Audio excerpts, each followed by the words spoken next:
নমস্কাৰ মোৰ চেনেললৈ আপোনালোক সকলোকে স্বাগতম জনালোঁ। মই আজি এই সজিনাৰ এটা ৰেচিপি বনাম।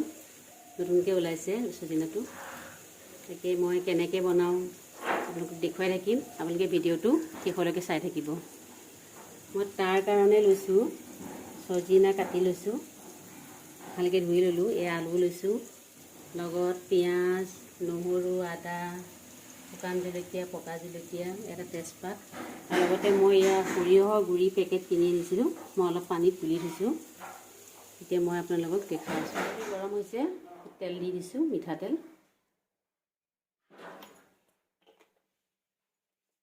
তেল গৰম হ'ল, মই এতিয়া 5 ঘণ্টামান দি দিছোঁ।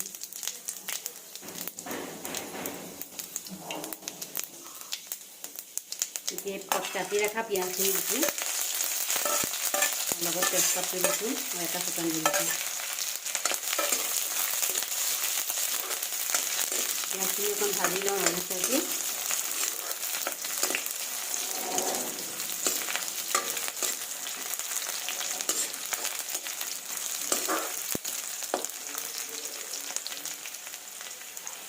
আদা নহৰুখিনি খুন্দি ৰখা এয়া দি দিছোঁ।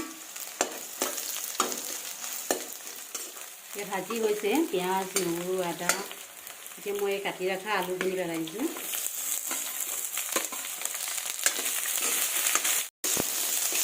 মই আলুখিনি অলপ ভাজি ল'লোঁ। এতিয়া মই ইয়াত সজিনাখিনি পেলাই দিম।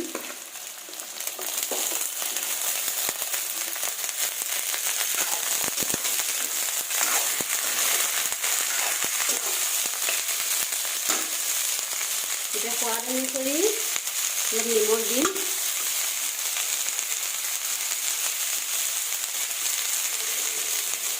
ৰং গুড়া দিছোঁ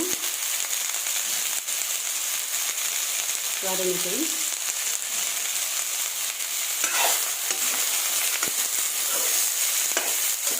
এতিয়া সজিনাৰ বতৰ নতুনকৈ ওলাইছে।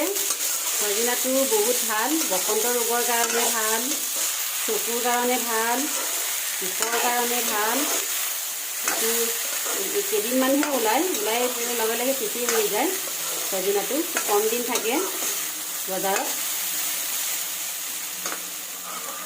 এতিয়া মই ৰেড চিলি দি দিছোঁ।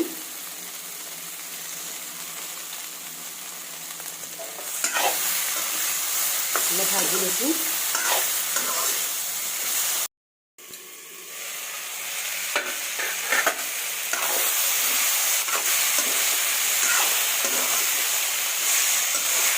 ভজা হৈ গৈছে। মই এতিয়া গুলি ৰখা সৰিয়হৰ গুড়িখিনি দি দিছোঁ।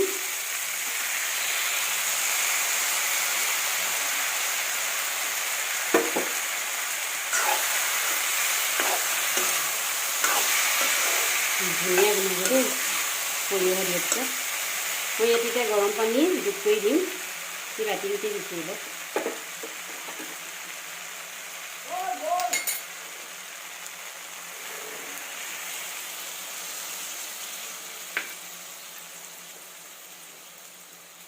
সিজিবৰ কাৰণে গৰম পানী দি যোগ কৰি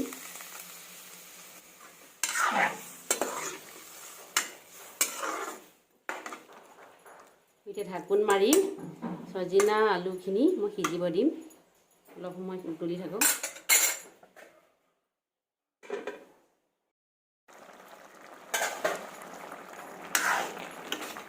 মোৰ সজিনা আলুৰ চব্জিটো হৈ গৈছেহি।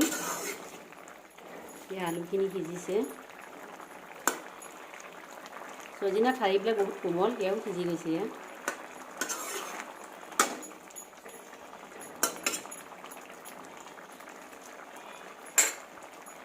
মই এতিয়া গেছটো অফ কৰি দিম। খাবৰ বাবে ৰেডি হৈ গ'ল সজিনা আলুৰ চব্জি। পাত্ৰ এটালৈ কাঢ়ি লৈছোঁ কেৰাহীৰ পৰা। আজি সজিনা আলুৰ ৰেচিপিটো চাই কেনেকুৱা পালে? যদি ভাল পাইছে প্লিজ লাইক, কমেণ্ট, ছাবস্ক্ৰাইব কৰি দিব। নতুন এটি ভিডিঅ' লৈ আপোনালোকৰ মাজলৈ আহি আছোঁ। ভিডিঅ'টো শেষলৈকে চোৱাৰ বাবে বহুত বহুত ধন্যবাদ।